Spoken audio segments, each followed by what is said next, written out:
Hey guys, my name is Shay and welcome to my channel. Today I'll be reviewing Riverdale Season 5, Episode 11, Chapter 87, Strange Bedfellows. After a couple of months of being on hiatus, I'm actually happy that this show is back. This crazy show. Don't forget to like, comment, and subscribe. Let's get it. The episode starts off with Alice, Mr. Weatherby, Kevin, and Archie at Riverdale High. They are looking at the damage the inmates did to the school the night that they escaped after the explosion.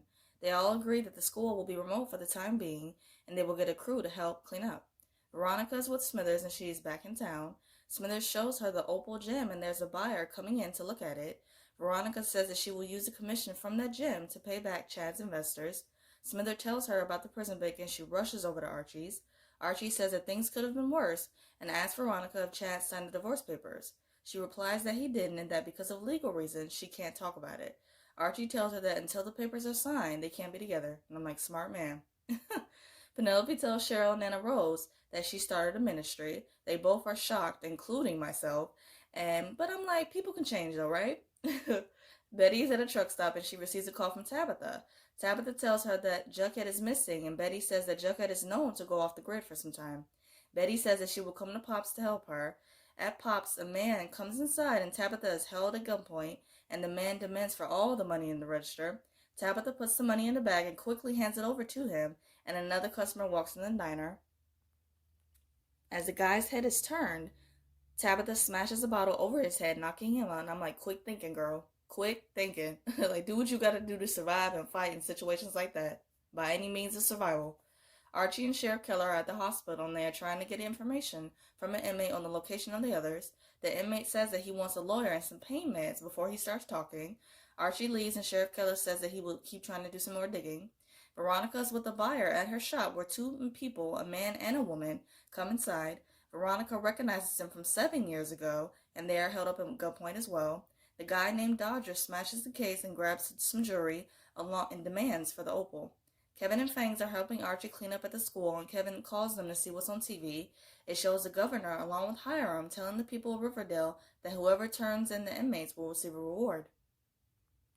Fangs questions why Hiram is doing this, seeing as how he was the one who set up the explosion at the prison in the first place. And Kevin replies that it's just a PR stunt to make him look like the good guy. Not surprised at all. Archie says that he is going to round up some inmates to get that reward, and he goes to Hiram. He asks Hiram for a list of inmates and tells him to keep his checkbook open. Hiram is talking with the governor, and the governor says that he wants his cut of the palladium. Hiram says that they didn't find anything, and the governor knows that he's lying. He tells Hiram that he has 24 hours to change his mind, and as he is leaving, Hiram tells him to watch his back. Reggie visits Veronica at her shop, and she tells him about what happened the other night. Reggie says that he is already working for one lodge, being her father, and that he can't add another one to the list. Veronica tells him that it's not too late to join their side and be one of the good guys again. Reggie makes a comment about how the bad guys pay better, and I'm just like, whatever. Like, dude, you are literally working for the devil, but you are grown, so do what you want. Reggie says that he will help her, and I'm glad that he's going to do that. Betty's with Tabitha at Pop's, and Tabitha tells her about what happened the last time she saw Jughead in the bunker. Betty tells Tabitha that she will help her find him, and they should start by going back to that bunker. Sheriff Keller comes back to the hospital, and the same woman who robbed Veronica's shop is posing as a nurse. She knocks out Sheriff Keller and then stomps him out. And it's like, it's bad enough that you punched a man, but then stopping on him like that, it's just doing too much. You psycho bitch. You psycho bitch. Betty and Tabitha are at the bunker, and Betty says that they should read Jughead's manuscript. When Betty said that the manuscript will be potentially cringy, I cackled so loud. I'm like, along with so many other cringy things about this freaking show. Priceless. Betty says that they each take half of the manuscript to search for clues about where Jughead might have wandered off to. Jughead is seen to be in a dark alley around a fire trying to get warm. Some men come over to him and offer him money, but he refuses at first. But then they demand that he take it. As Jughead reaches out for the money, the guy intentionally drops it, just being an ass. All the guys team up to jump on Jughead, and this scene, it was hard to watch. I hate when things like this happen and people just gang up on one person for whatever reason, or no reason at all. It's just not right, and I hate it. Jughead sees a figure standing over him, and then he passes out. Archie, Kevin, Fangs, and Uncle Frank are going over the game plan to round up the inmates. Side note, I really appreciate how Fangs and Kevin really put aside their differences just be there for one another and to help bring the bad guys down. So love to see it. Tabitha and Betty are in the bunker, and Betty asks Tabitha where did Jughead get these shrooms from. Tabitha replies that he got them from his ex-girlfriend Jessica. Betty thinks that Jessica might be able to help them, and she gets into Jughead's phone on the first try, and she says that even 7 years later, Jughead still has the same password, and Tabitha has this jealous look on her face, but I'm like, baby girl, you do not have to be jealous, but it was really cute that she was. Talk about the past being in the past, and that is dead and gone. Betty calls Jessica, and Jessica says that she's heard so much about her. Jessica says that she doesn't know where Jughead is and that she thought Diner Girl, referring to Tabitha, was supposed to be watching him. And I'm like, do not be referring to Tabitha Tate as that. She has a name for a reason. Jessica Lily invites herself down to Riverdale to help them look for Jughead. Cheryl is watching Penelope in church and she is preaching. Penelope is literally comparing Jason to Jesus, and I just cannot. Cheryl was right to be very skeptical about her mother. Darja, along with some other guys, are playing cards, and Archie and the guys barge in, telling them that they are taking them in. It was really good to see Reggie with them as well. Veronica convinces Archie to get her opal back, seeing as how they are going after Dodger anyway, and he is reluctant at first, but then he agrees. Jughead wakes up and he finds a man who put bandages on his wounds and brought him to an area to get warm and where he could sleep. Jughead asks for the man's name. The man tells him that his name is Doc. Jughead recognizes him, and it flashes back to Jughead talking to Brett and Donna about how he saw Doc get beat up and that he didn't do or say anything. Jughead lies and says that his name is Henry, and he tries to leave, but he can barely walk. Doc tells him to stay put and just to get some rest. Hiram is on the phone with someone, and he asks the person to meet him at his office. After Hiram gets off the phone, a guy is standing over him with the bat, demanding that he wants the pedallium. I saw someone comment that with Hiram having so much money and him just being completely wealthy, why does he never not have any bodyguards or security? And that is a trip. Jessica is with Betty and Tabitha, and she is searching frantically in Jughead's place. She questions where else would Jughead be, and Betty brings up how he would stay at the school under the stairs. They go to Riverdale High, and yet they find nothing. Tabitha and Betty say that they already checked the bunker, but Jessica wants to go back there anyway. You can tell that, and I can clearly tell that Jessica is on a mission to find something, but it's clearly not Jughead. Cheryl goes to talk with Penelope, and she pretty much calls her out on the fakeness with the church. Veronica gets a call from the same man who was with Hiram, and the man has Hiram along with Sheriff Keller and the governor held hostage. The man demands that Veronica bring the pedallium alone, and if she doesn't, he will kill them all. Veronica questions Reggie about the pedallium, and she calls Archie, telling him about the situation. Archie informs them about Kevin's dad, and they all go to Hiram's office to meet up with Veronica and Reggie. The girls are back at the bunker, and Jessica says that she is looking for the manuscript. Betty says that she's had the manuscript this whole time, and Jessica says that they should all take some shrooms to see if they can go on the same trip that Jughead went on. And I'm just sitting here like, in what world does that make sense? Betty and Tabitha talk, and they say that this is not a good idea, and you damn right.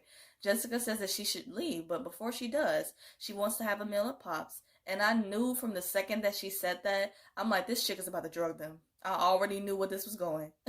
I already knew. Jughead wakes up from sleep, and he hears some noise going on outside. He goes outside, and he sees a man beating up Doc, and he struggles over to the man and knocks him out with a crate. Jughead ends up passing out himself, but it was good to see that he helped the man even when he really couldn't even help himself. Veronica calls the man and tries to make a negotiation, and the man agrees. Afterwards, they come up with a plan that after 30 seconds, they will come in through the ceiling. Cheryl comes to a chest and opens it and looks at Jason's corpse. She closes the chest, and a red bird flies in through the window, and Cheryl smiles. And I guess she kind of took this as a sign or something that she is going to give this church with her mother a chance. Jessica, Tabitha, and Betty are at Pop's having a meal, and Jessica brings up how Betty getting together with Archie was some Shakespearean-level treachery. And I seriously love that word, Shakespearean. Archie's love is Shakespearean, all right. It's definitely a tongue twister, though, but I like it, though. Betty says that while she did do some things, Jughead is not so innocent either. She brings up the voicemail he left on her phone, and Jughead literally went off on her ass. And it was so uncalled for. He says that she found the one person who would hurt both him and Veronica, and she just went there anyway. He calls her a cold, fake, duplicitous bitch. And I'm like, damn. Like, the way Jughead was talking, you would have never thought that he would be talking to Betty like that. Like, no woman should ever have to hear those cruel words. And I don't care if he was drunk or high or whatever, it's still no excuse. Jessica says that Jughead went on a downward spiral after so many writer's block and deadlines. She admits that their relationship was toxic and that although they cared for each other, they just weren't good for each other.